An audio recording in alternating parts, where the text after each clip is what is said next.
오늘은 욥기의 말씀을 가지고 복음 있는 사람에게도 복음 있는 사람에게도라는 제목으로 하나님 말씀 함께 나누도록 하겠습니다.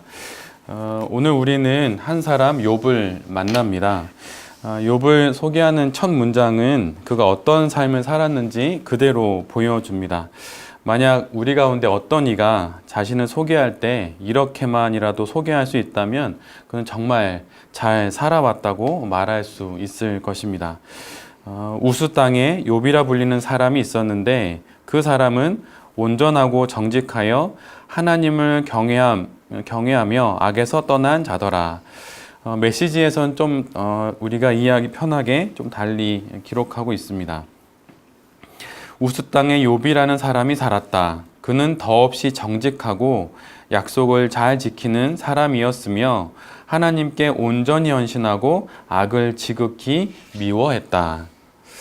욥 그는 사람을 향해서는 정직했고 또 사람과 한 약속은 반드시 지키는 사람이었습니다.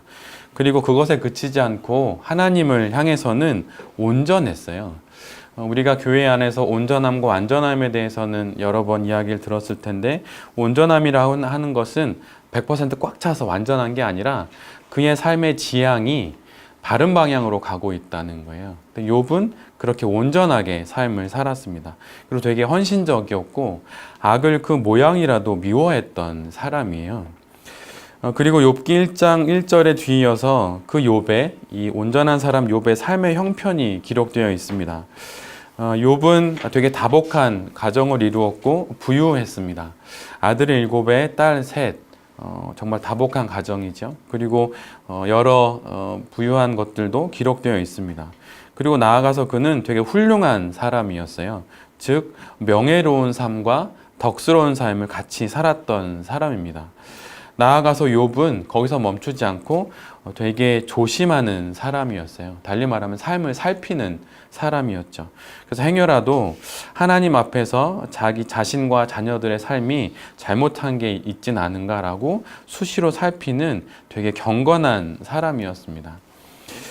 지난주에 말씀드렸던 서경에 나오는 중국 정치에 관련된 책인 서경에 나오는 오복, 수부, 강령, 유호독, 고정명이라고 하는 말씀을 지난주에 드렸었는데 말 그대로 이 5가지 복을 다 누리는 사람이라고 생각이 됩니다.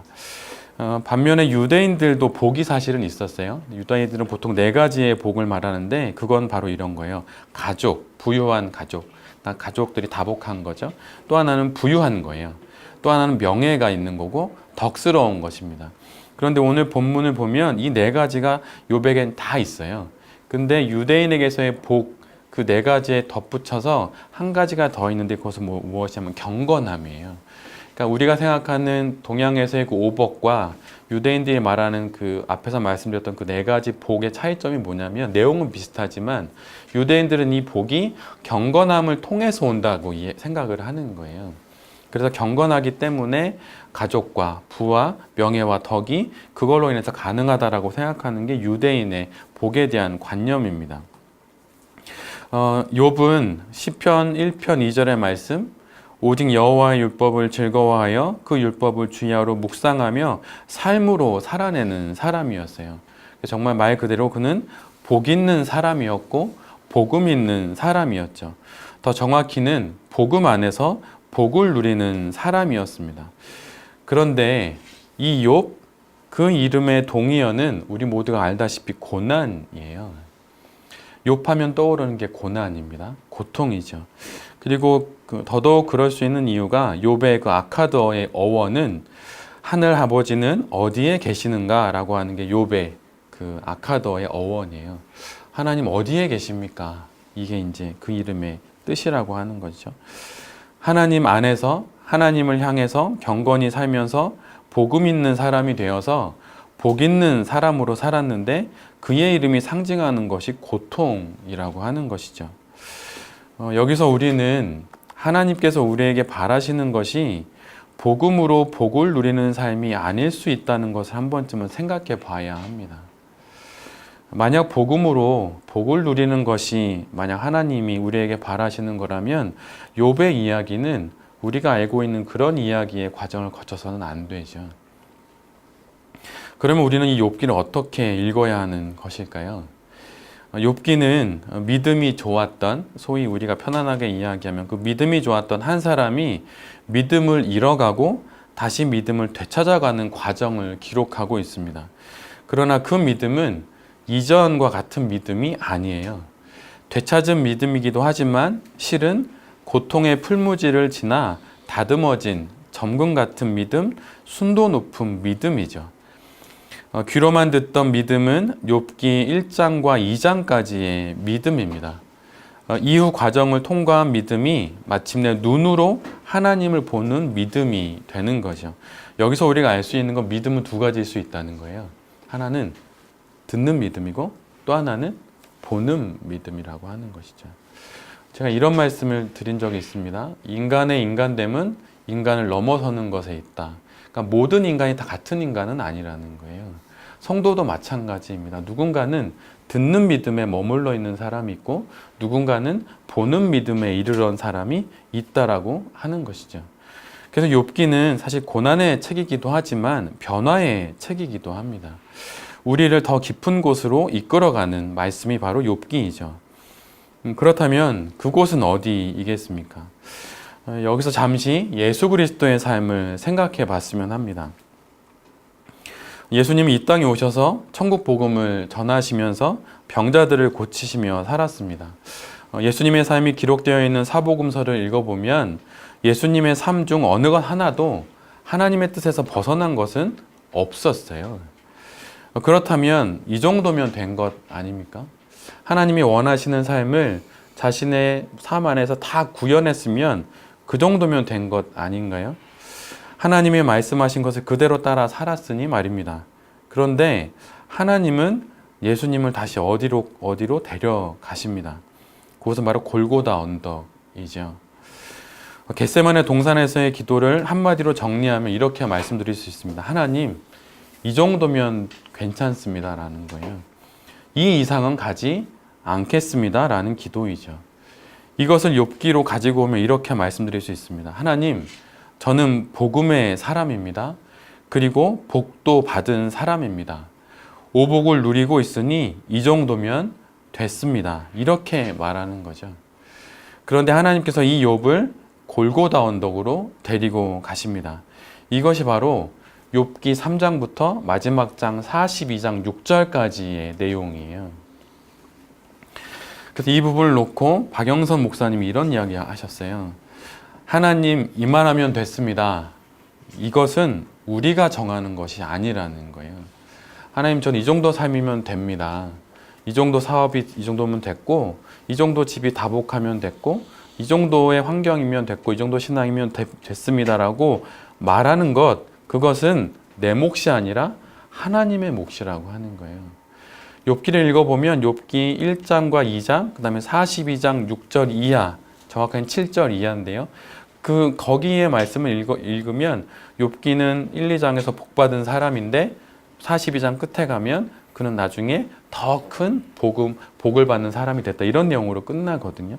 근데 사실은 욥기에서 우리가 눈여겨봐야 하는 것은 3장부터 42장 6절까지예요. 그 과정을 거쳐야만 듣는 믿음에서 보는 믿음으로 가는 거죠. 근데 우리는 내가 삶이 이 정도로 잘 풀리고 어려움 없고 내가 덕스러운 사람이란 얘기를 들으면 그냥 그것으로 하나님 이 정도면 됐습니다라고 말하는 거예요. 근데 하나님이 이렇게 말씀하시는 거죠. 그건 네가 결정할 게 아니다. 그거는 내가 결정하는 나의 몫이다라고 말씀하시는 것입니다. 변화산에 올랐을 때 제자들과 예수님이 주고받은 이야기가 있습니다.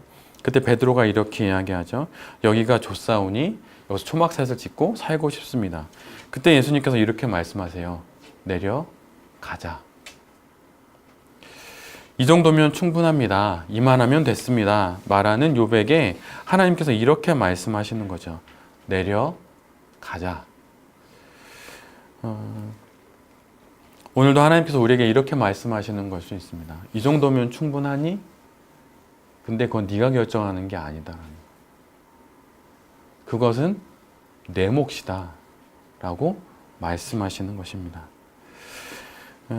그러면서 김기성 목사님은 욥기의 주제를 1장 9절로 말씀하셨어요. 다른 분들은 또 다른 부분을 주제로 이야기합니다.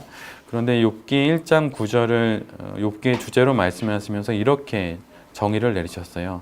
아무런 응답이 없어도 하나님을 믿을 수 있겠는가? 3장부터 42장 6절까지 하나님은 아무런 응답이 없으십니다. 물론 중간에 등장하시지만 대략 정리하면 하나님은 아무런 응답이 없으시죠. 아무런 응답이 없을 때 하나님을 믿을 수 있겠는가? 라고 하는 것이 욥기의 주제라고 하는 거예요.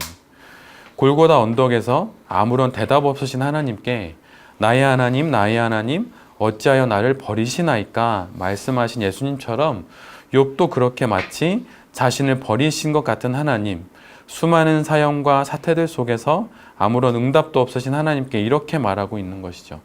나의 하나님 어찌하여 나를 버리시나이까.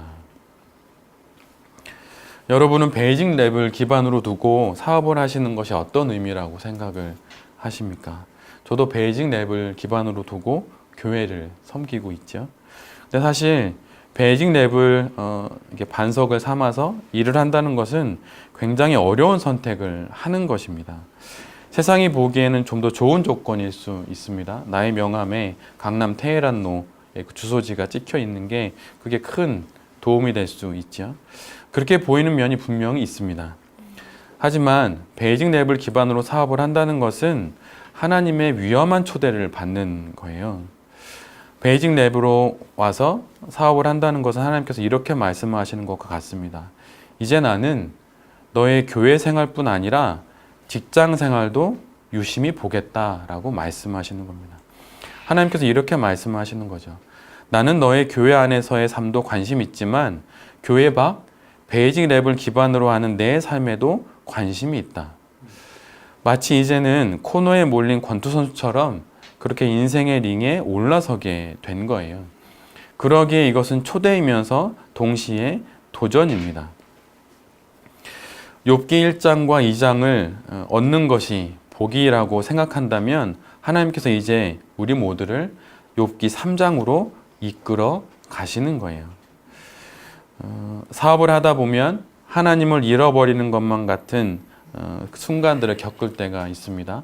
사방이 막힐 것만 같죠. 그때 하나님이 없는 다른 선택을 하면 무엇인가 이 사업의 물꼬가 트일 것만 같은 순간이 있을 수도 있어요. 그런데 베이징 랩에서 일한다고 하는 것은 사업을 하면서도 하나님을 잃어버리지 않겠다고 결심하는 거예요. 그 자리로 초대받는 것입니다. 골고다 언덕에서 하신 예수님의 마지막 말씀 여러분 무엇인지 아십니까? 그것은 바로 이것이에요. 다 이루었다. 욥기 가장 마지막에서 우리가 보게 되는 것은 바로 욥의 삶을 통하여 이렇게 말씀하시는 하나님입니다. 내가 욥의 삶을 다 이루었다. 다 이루시는 분은 하나님이시지 내가 아닙니다. 다 이루실 하나님을 믿는 것이 그러기에 신앙이고 믿음이죠. 고난과 고통 한가운데서라도 마침내 다 이루었다 말씀하실 그 하나님을 신뢰하는 것이 믿음입니다. 내가 도덕적인 행위와 또 선행으로 고난을 막을 수 있는 게 아니에요. 만약 그렇다 그러면 욥이 고난받을 이유가 하나도 없습니다. 우리 가운데 욥처럼 이렇게 경건한 사람은 없지요. 근데 욥에게도 고난이 왔어요. 이유 없는 고난입니다. 이유 없다고 하는 것은 내 머리로 이해가 안 되는 고난이라고 하는 거예요. 왜 내 아이에게 이런 질병이? 내가 무슨 잘못을 했나요? 결혼 전에 내가 음란하게 살았나요? 아니면 내가 뭐 다른 삶을 꿈꿨었나요? 그러지도 않은데 내 아이에게 어떤 질병이 올 수 있는 겁니다. 그러니까 내 생각으로 이해되지 않은 일들이 벌어질 때 그때도 믿음을 지킬 수 있냐고 묻는 것이 욥의 내용이에요. 그런데 여기서 우리가 반드시 기억해야 하는 것은 이 욥기를 읽을 때 하나님은 어디쯤 계신가 라고 하는 그 질문에 대한 답을 먼저 갖고 이 욥기를 읽어야 한다고 하는 것입니다. 박영선 목사님이 이런 이야기를 하셨어요. 할아버지신데 이제 할아버지하고 할머니가 되면 제일 본인이 놓여온 게 어떤 상황이냐면 할아버지 할머니 앞에서 자식들이 애들을 때릴 때라는 거예요. 근데 제가 입장 바꿔 생각해 봤을 때 정말 그럴 것 같아요. 그러니까 할아버지 할머니가 돼 있는데 자기 자식들이 아이들을 훈육한다고 그 앞에서 막 아이를 때리는 거예요. 아마 그거 못 볼 겁니다. 정말. 그런데 바로 하나님이 이 욥기에서 그런 모습으로 이 상황을 보고 계시다고 하는 거예요. 그러기에 우리가 혹시 사업을 하면서 아니면 나의 삶을 살아가면서 어떤 고난과 어려움을 만날 때 형통하기만을 꿈꿀 것이 아니라 이것을 통해서 하나님께서 나를 어디로까지 이끌어 가실지를 먼저 볼 수 있어야 합니다. 그리고 그 순간에 하나님 도대체 어디에 계신 거야? 라고 말하기 이전에 바로 그 하나님이 바로 나보다 더 큰 고통과 고난으로 이 가운데 함께 계시다고 하는 것을 볼 수 있어야 하는 것이죠. 예전에 제가 그 유학을 꿈꾸다가 유학을 포기한 적이 있습니다. 근데 그때 유학을 포기했을 때가 예수원에 가서 기도하고 나서 유학을 접었는데 그때 석사 과정을 한창 공부할 때였는데 그 이제 방학이 돼서 예수원에 이제 기차를 타고 이제 가는 길이었습니다. 그때 근데 한참 그 많이 나왔던 CCM 테이프 중에 예수원 가는 길이라고 하는 그 시리즈 앨범이 있었어요. 근데 거기 중에 지금 이름이 갑자기 기억 안 나는데 침묵이라고 하는 제목이었던 것 같아요. 근데 그 침묵이라고 하는 그 제목의 연주곡을 들으면서 제가 어떤 생각을 했냐면 도대체 이 침묵은 무엇일까? 근데 그때 그 침묵은 저에겐 그렇게 다가왔어요. 십자가에서 예수 그리스도께서 하나님께서 물으시죠. 하나님 당신 어디 계십니까? 근데 그때 하나님께서 고개를 돌리시고 눈물 흘리는 모습이었어요. 아무 말 하지 못하는. 근데 실은 제가 그때 예수원에 침묵 기도실이 있거든요. 근데 그때 제가 기도하는 와중에 이렇게 그런 모습을 봤어요. 실제로. 물론 그런 경험들 다 있으시잖아요. 신비의 경험들이. 이제 그걸 보고 하나님께서 이 가운데도 함께 계시는구나라는 생각을 했었는데 마찬가지입니다. 욥의 침묵 가운데 그 십자가 골고다 언덕의 그 침묵 가운데 하나님께서 구경꾼으로 계신 게 아니에요. 그 하나님께서 이 가운데 함께 계십니다. 오히려 더 크게 자녀가 내가 대신 살아줄 수 없는 그 삶의 길을 지나갈 때 이렇게 부모가 이렇게 수건을 입에 물고 이렇게 울음을 삼키죠. 예수님 하나님께서 지금 이 상황도 그렇게 계신 거예요. 그러기에 복음 있는 사람에게도 이런 고난이 올 수 있습니다. 그때 주님을 바라보시고 이 상황들을 지나가야 하는 것이 우리 모두가 가져야 하는 신앙이라고 하는 것이죠. 제가 오늘 아침에 봤던 오스왈드 챔버스의 주님은 나의 최고봉에 이런 문장이 하나 있더라고요. 믿음이란 주님께서 하신 말씀의 내용만을 믿기보다 주님 그분을 믿는 것이다. 믿음이란 주님께서 하신 말씀의 내용만을 믿기보다 주님 그분을 믿는 것이다. 주님의 말씀을 언제나 잘 믿으면 복 받는 게 우리가 생각하는 거잖아요. 근데 만약 그런 상황이 아닐 때 주님을 보고 믿을 수 있는 신앙이 우리 모두에게 있어야 할 것입니다. 또 한 주를 지나서 살아갑니다. 이제 3월이고 곧 봄이죠. 이 봄에 여러분들이 어떠한 사연과 또 어떠한 사건 또 누구를 만나든 내가 복음 있는 사람인 것을 기억하셔야 할 것입니다.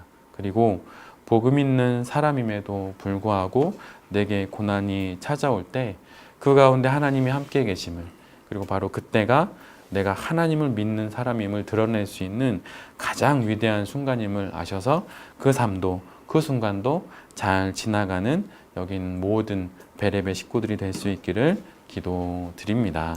아멘. 예, 주신 말씀을 기억하며 함께 기도했으면 좋겠습니다. 오늘도 주님께서 이렇게 말씀하십니다. 이만하면 됐다고 말할 수 있는 것은 너가 아니라 바로 나다. 그것은 우리가 정하는 것이 아닙니다. 하나님이 정하시는 것입니다. 그 하나님의 그 섭리와 하나님의 경륜을 믿으며 이번 한 주도 복음 있는 사람으로 살아갈 수 있게 해달라고 다 같이 나지막히 소리내어서 한 2분 정도 기도하시고 2분 기도해 주시고 제가 기도하도록 하겠습니다. 다 같이 기도하시겠습니다. 주님, 우리를 복음 있는 사람으로 택하여 주시고 불러주시고 구원하여 주심에 진실로 감사를 드립니다. 복음 있는 사람인데 주님, 이 세상 사람들이 부러워할 만한 복들도 우리에게 있습니다. 그래서 때로는 복과 복음이 있기에 이 정도면 됐다고, 이 정도면 족하다고 말하며 주님 그저 이렇게 살아가는 삶에 거하며 있습니다. 그런데 주님, 거기는 바로 욥기 2장까지의 삶이고 3장부터 이어지는 그 삶이 우리 앞에 놓여져 있음을 우리 모두가 기억할 수 있기를 원합니다. 여기까지로 족하다라고 말하는 것은 우리의 몫이 아니라 하나님의 몫인 것을 고백할 수 있게 하여 주시옵소서. 욥기 3장으로 들어가는 그 걸음에 두려움이 생긴다면 주님, 우리 모두가 십자가의 예수 그리스도의 부활을 볼 수 있는 영혼의 눈을 허락하여 주시옵소서. 그리고 욥기 42장 그 7절 이후에 나오는 하나님으로부터 오는 그 더 큰 친밀함과 하나님의 함께 하심을 경험하는 욥을 우리 모두가 다시 한번 볼 수 있게 하여 주십시오. 들었던 주님을 볼 수 있기를 원합니다. 보았던 주님을 우리가 만질 수 있기를 원합니다. 주님, 베이징 랩으로 우리를 초대하심은 그저 여기서 사업하고 잘 입고 잘 먹고 또 나름 복음을 전하다 그냥 그렇게 사는 삶이 아니라 하나님께서 우리 각자의 삶에 원하시는 곳까지 이르게 하기 위하여서 디딤돌처럼 베이징 랩을 우리에게 보내주셨음을 기억할 수 있게 하여 주십시오. 그래서 주님, 이 베이징 랩으로의 이 정말 귀한 초대 또 이 위대한 도전 앞에 우리 모두가 욥처럼 잘 설 수 있도록 은혜 내려 주시옵소서. 주님, 이제 3월입니다. 이 좋은 봄날에 우리 모두가 하나님을 다시 한번 볼 수 있도록 주여 은혜 내려 주시고 모든 사업과 또 모든 만남들 또 모든 사람들과의 교제들 가운데 주님께서 함께하여 주셔서 말 그대로 주님과 동행함으로 그 어디나 하늘나라를 누릴 수 있는 그 한 주간의 삶이 될 수 있도록 은혜 내려 주시옵소서. 주님, 특별히 간구하옵기는 오늘 베이징 랩에 또 처음 나오신 분들이 계십니다. 그 걸음을 인도하여 주신 분이 하나님이신 것을 고백합니다. 이곳에 함께하는 우리 모두가 주님과 늘 함께 동행함으로 임마누엘로 함께 하시는 하나님과 에베네셀로 도와주시는 그 하나님을 언제나 경험하며 살아가는 우리 모든 베레베 식구들 되게 하여 주시옵소서. 이 모든 말씀 늘 우리와 함께 하여 주시고 우리를 더 큰 믿음으로 인도하여 주시는 그리스도 예수의 이름으로 기도드립니다. 아멘.